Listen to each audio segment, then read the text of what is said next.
Niko Kaliua mjini. Kwa majina naitwa Laurent Andrea Malco Mkambati. Ni mtoto wa 5 kati ya watoto 6 kwa mama yangu mzazi. Kwa majina naitwa Betha Daudi Kavishe. Ni mtoto wa 5 kwenye familia ya mzee Daudi Abel Kavishe.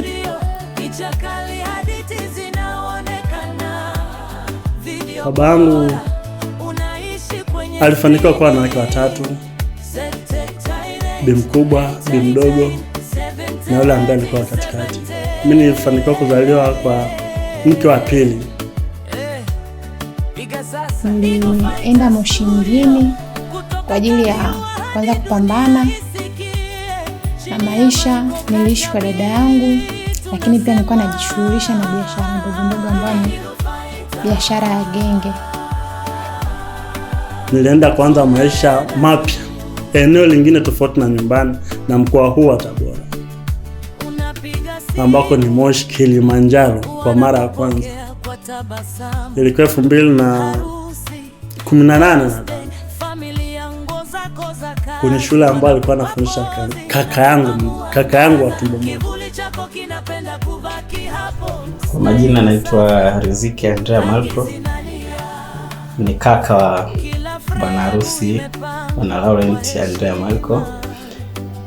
Neno moja kwake ambalo ningependa kulisema, lakini zaidi na kwa watu wengine pengine wafahamu, ni kwamba Laurent ni mdogo wangu na nafahamu kwa muda mrefu, lakini zaidi binafsi nimekaa naye kwa miaka 10 sasa. Tangu 2017 alipomaliza masomo yake ya kidato cha 4 nyumbani, nilimchukua nikawa naye Moshi. Siku kwa mara ya kwanza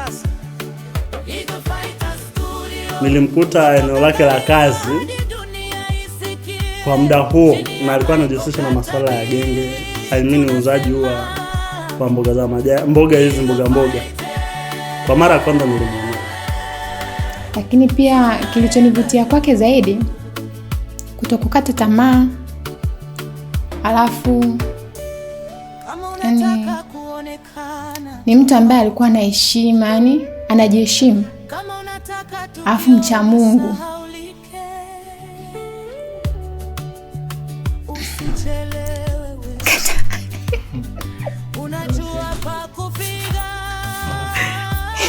Kwa mazingira hayo, kwenye ndoa anaweza kukutana changamoto zingine za maisha, lakini naamini kwa neema ya Mungu na kwa uwezo wake, lakini pia kwa kibali cha Mungu, atakuwa na uwezo mkubwa wa kuzitatua na ataendelea vizuri. Kwa hiyo neno langu kwake ni kumtakia kila lilo jema, kumtakia kila laheri na kufanya endelee na maisha haya mapya aliyoyachagua.